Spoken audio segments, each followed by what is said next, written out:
Welcome back to the Project Gen X podcast. This is Alan Smith, and I am doing a mini episode here. I haven't done one of these in a while for this particular reason. I'm going to do a film review of the remake of The Crow, and if you've listened to us for any amount of time or gone back through our archives, you'll realize that The Crow, the 1994 version, was the first episode that we did, and we love it here, as well as several of you that have told us in Discord.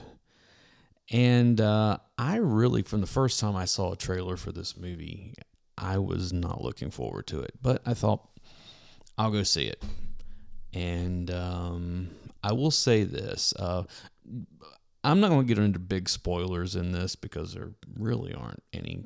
There are no major revelations. There's nothing in this movie that would warrant a spoiler, to be honest.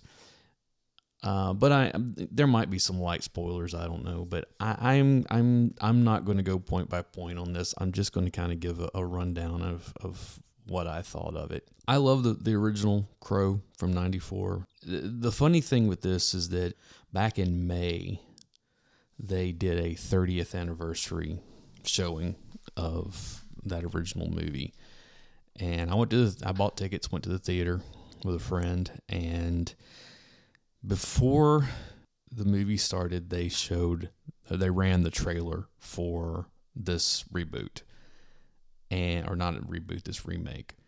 And seeing that trailer and then watching the original movie, you could tell that these were two completely different animals, no pun intended. And quite honestly, I have to say this. Overall, I did not hate this movie the way that I thought I was going to. That being said, and one more point. It's better than either one of the straight-to-home video sequels that they did. Was it The Crow Salvation and The Crow Wicked Prayer? It's better than either one of those. Matter of fact, you can put both those together and it's better than both of them combined. As far as The Crow City of Angels, quite honestly, it's about the same. I'm not a huge fan of The Crow City of Angels. I have tried going back and watching that movie a couple of times since its initial release in '96, and it's one of those movies where you watch that movie and you see that there is a seed of something there that they could have run with, but they did not have Vincent Perez, who was in the Crow City of Angels, just did not have the charisma of Brandon Lee. And quite honestly, you could tell that the story, the script had been messed with a lot by the studio. I don't necessarily know that this script was messed with as much as the Crow City of Angels. You can definitely tell there were notes that were put in. And okay, so The Crow 2024 has the same problem that Rob Zombie's 2007 Halloween has. And before I get into that, I'm not comparing the two movies because Rob Zombie's movie is far beyond this one, being at least watchable at the very least it's watchable and enjoyable. This movie is watchable. It's just not very enjoyable. And one of my biggest gripes is that they spend the first... it's about 2 hours long to begin with, which it's way too long. They spend about the first half hour of the movie trying to make you love the character of Eric and Shelley. That is one thing I did like in this, is that it's not Eric Draven or Shelley Webster. It's just Eric and Shelley, which is the way it was in the original James O'Barr comic. They did not have last names. They just had first names. I did like that. I'll give you that, because at least that way Brandon Lee will always be Eric Draven, and at least in this, Bill Skarsgård is not Eric Draven. He's just a guy named Eric. Which kind of says a lot about this movie, in that he's just a guy named Eric, and she's just a woman named Shelley. They have no link to that first movie whatsoever. The vaguest of things that they kind of hinted at was that, in the original Crow, Eric was in a rock band. In this one, Shelley was a musician, and you barely see any of that, and it's just kind of okay, whatever. As I was saying about making the comparison with Rob Zombie's Halloween remake, the first part of that movie starts telling you why Michael Myers is the way that he is. It shows him as a child and gives you a lot more than we had ever gotten in to that point, all of the Halloween movies combined. They spend the first half an hour of this movie trying to tell you who Eric and Shelley are without really telling you much of anything. And the love story between the two of them, I'll give it this, that Bill Skarsgård and FKA Twigs have really good chemistry together on camera. Every once in a while, because there's a lot of it jumps through a lot in that first half hour of letting us get to know these characters. Every couple of scenes, something will happen where you're like, I could get behind this couple. But then as soon as they switch to something else, it just completely falls apart and goes back bland again. They really, and I didn't find this overly offensive, but it's one of those movies that gives you really mixed signals about stuff. Because the thing is that, the first time we meet Eric, he is in a mandatory rehab. And then that's, when Shelley comes in as well. And so they're both in these mandatory rehabs, and then they escape because they have to. I'm not. They didn't take off because let's just go to rehab. It was plot device or whatever. And then when they get back out into the real world, away from the rehab, they immediately go back to doing drugs again, and we're supposed to just be like, oh no, this is just how they fall in love. It's really weird. Like I said, I didn't find it offensive as a recovering addict, but it was just kind of one of those what are you trying to say here? Oh, here's the other thing. That first Crow movie, Brandon Lee was really good at delivering comedy. There are a lot of one-liners and this and that. It's one of those things. There really is. It's not a comedic movie, but there are some comedic moments in it. This one has no humor to it whatsoever. Even the one little chuckle that came out of the crowd, some people in the crowd, that happens in this movie just feels forced. I mean, it was one of those things where it had studio note written all over it of, oh no, this would, hey, what would be funny? And then they did this thing, and it was just that's not really funny. It's just kind of out of place. I don't know why it was here. As far as villains go, Danny Houston plays Vincent Rogue. Sorry, I had to get that last name correct. I like the villain in this. I don't like him anywhere near as much as Top Dollar, but I do like this villain, and I like the fact that there is a supernatural bent to him as well as Eric when he reemerges. And they really they got that a lot better than any of the other Crow movies tried. Most notably, again, is The Crow City of Angels. They just one of those oh, we're going to do this stuff. And it really, you're like, what's going on here? I mean, it was very confusing watching that movie. This one, they did a really good job saying, this is the villain.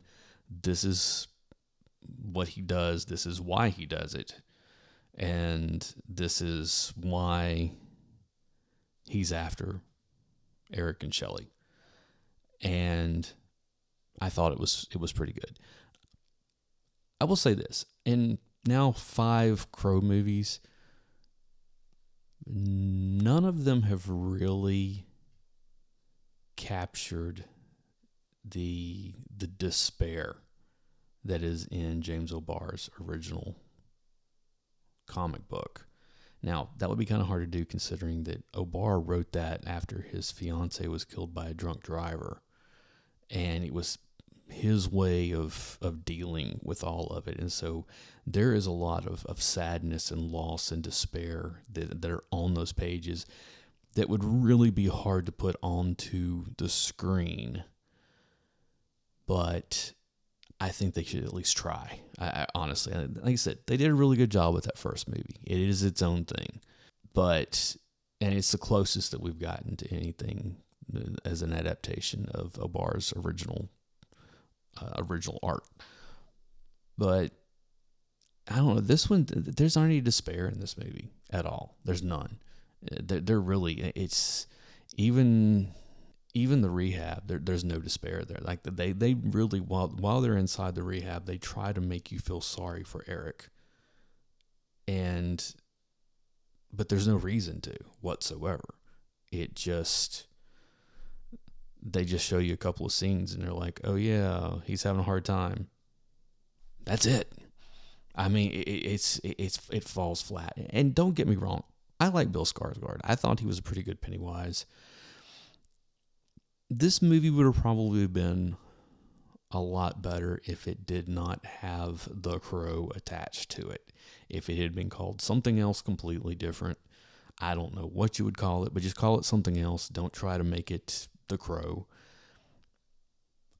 I think it would have done better. It probably wouldn't have gotten a theatrical release because this doesn't feel like a theatrical movie. It feels like something that's straight to DVD or VOD or whatever, or maybe straight to Amazon Prime, a Netflix movie. Yeah, this most definitely would be something that would be like a Netflix exclusive, I believe. And that's kind of where the entire thing falls apart. Again, I'm not going to go into a bunch of comparing this one to the rest of the movies more than I already have. Here's my final on The Crow 2024. There are some likable characters, or Shelley is really likable. I found her. I've never seen FKA Twigs, whatever. I don't know what her given name is, but that's what she goes by. Apparently she's a musician or something. I've never heard of her before. She was very likable. Skarsgård, I liked him at the end when he's gone kind of full Crow better than I did in the first part of the movie. There's also another character. What is the guy's name?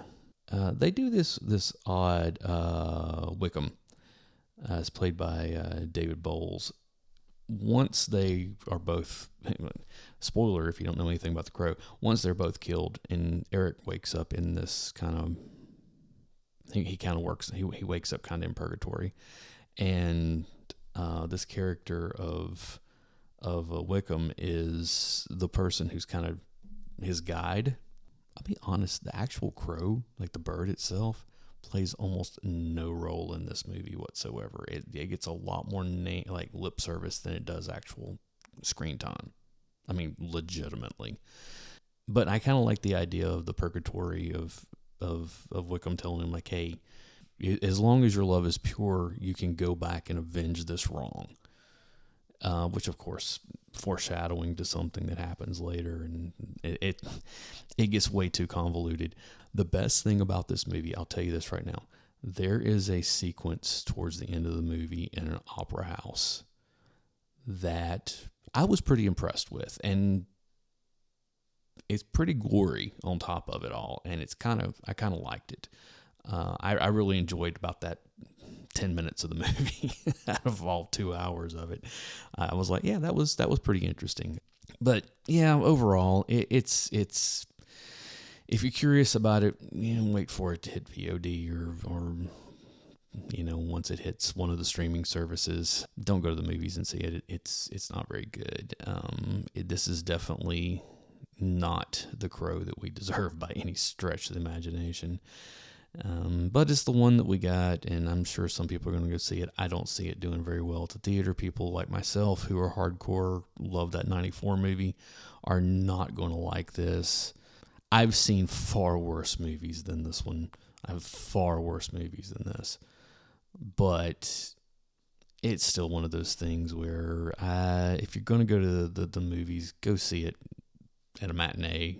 And if there's a second run theater around you once it's there, because it's not worth the $15 you're going to pay to go see it in regular prime time, like I did. The things I do for y'all. Anyway, so yeah, that's my review of The Crow 2024. It's just kind of meh on our scale of what we were doing, like candy corns, I think it was. I'll give it a 2.5. No.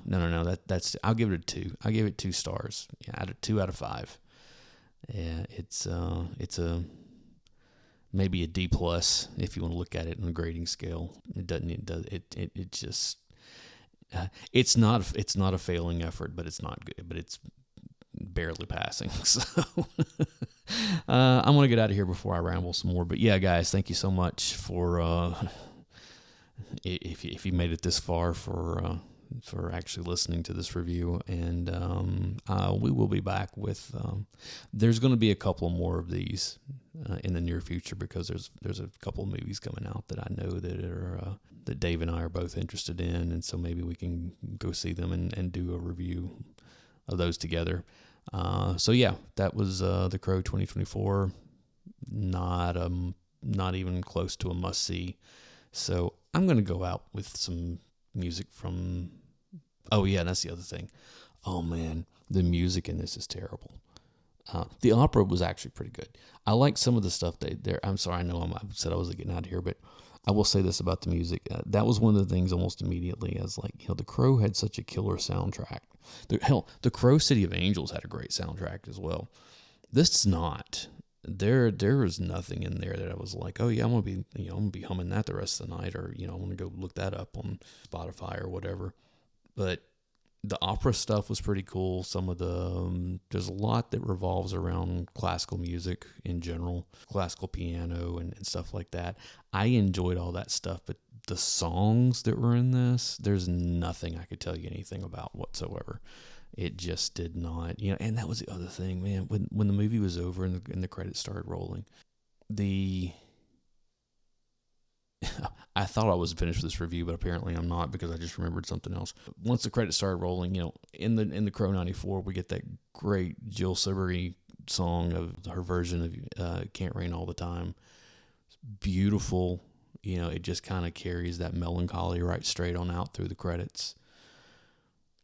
This one has nothing even remotely like that. I don't know. It was some modern, quote unquote, indie song that I was just like, I have no idea what the hell this is.